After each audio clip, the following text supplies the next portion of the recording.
তার সনাতন বাইকলের হইদি অনার বাজার তো আইনে লই যাবেন খালি ফুজত জেলে হাবাই ফাড়া খালি ফুজত বুদ্ধি 2024 সাল যেরকম হাবাই আয় আকবর মামা এরকম হাবাই তোরা খালি তোর আকবর মামার চ্যালেঞ্জ।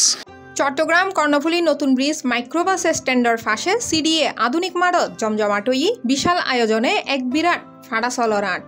এই আটত পাওয়া যায় শতভাগ দেশি উন্নত মানের ফাড়াচল, যা ক্রেতালরে আকর্ষণ করছি ব্যাপকভাবে। হাট ইজারাদারের ফক্কতুন ক্রেতা বিক্রেতা ব্যাগগুনুরে জানানোয় আন্তরিক শুভেচ্ছা ও অভিনন্দন। হাট ইজারাদারলে হয় বাজার খুব ভালো চলার, বেচা কিনাও ভালো, প্রায় 80% মাল বেচা কিনে গিয়ে গেছে। আর বাজার মধ্যে আর বাজার আকবর মামা হইতেল কিন্তু চট্টগ্রাম বা শিকল ব্যাগে জানি আকবর মামার বাজার, মুন্না মামার বাজার, বাবলু মামার বাজার, চট্টগ্রাম কর্ণফুলী মসজিদটেক উঠানি না ভাইরাল গজি বাজার এবার কোরবানি বাজার। তার সনাতন বাইকলের হইদি অনার বাজার তো আইনে লই যাবেন খালি ফুজত জেলে হাবাই ফাড়া খালি ফুজত বুদ্ধি 2024 সাল যেরকম হাবাই আয় আকবর মামা এরকম হাবাই তোরা খালি তোর আকবর মামার চ্যালেঞ্জ। ক্রেতা বিক্রেতালর সুবিধার্থে এন্ডে প্রতি শতকে হাসিল রাখা হয় মাত্র 5টিয়া, যা সাশ্রয়ী ও উভয়ল্লাই উপযোগী। তারপর রাজশাহী বানেশ্বর থেকে প্রত্যেকটা অঞ্চল থেকে আমাদের এখানে প্রচুর ছাগল আসছে। ছাগল এখানে আমাদের প্রায় 8,000 ছাগল এর মধ্যে আছে।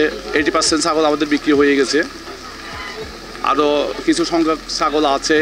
হয়তো দু একটা এখনও উত্তরবঙ্গের ব্যাপারীরা যোগাযোগ করছে যে ছাগল আনা যাবে কিনা মামা। হ্যাঁ, অবশ্যই ছাগল নিয়ে আসতে পারবা। তো যতক্ষণ ছাগল থাকবে অতক্ষণ বেচা কিনা চলবে। হয়তো দেখা যাবে শনিবার রাত বা রবিবার সকাল পর্যন্ত হয়তো আমাদের হাটে বেচা কিনা চলতে পারে। যতক্ষণ ছাগল থাকবে অতক্ষণ বেচা কিনা চলবে, আলহামদুলিল্লাহ। ধন্যবাদ। প্রত্যেক দিন ফজরতুন রাতিয়ে পর্যন্ত হাঁটিয়েন চলিব, যাতে ক্রেতা হলে স্বাচ্ছন্দ্যে পশু বাছাই গরিবের সুযোগ পায়। বিশেষ করে দক্ষিণ চট্টগ্রামের হিন্দু সম্প্রদায় উল্লে এ আড়ত বলির উপযুক্ত আকারের ফাড়া সহজলভ্য অনে উৎসবর কেনাকাটার যুক্তই নতুন মাত্রা।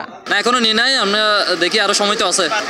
বাজারের পরিবেশ অনেক ভালো, এখানে আইন শৃঙ্খলা পরিস্থিতি অনেক ভালো। যারা স্বেচ্ছাসেবক আছে ওরাও কিন্তু অনেক শৃঙ্খলার সহিত ওদের দায়িত্ব পালন করে যাচ্ছে। চট্টগ্রাম কর্ণফুলী নতুন ব্রিজুর এ আধুনিক ফাড়া ও সলরাট ইতিমধ্যে ওইটি এলাকার অন্যতম আকর্ষণ।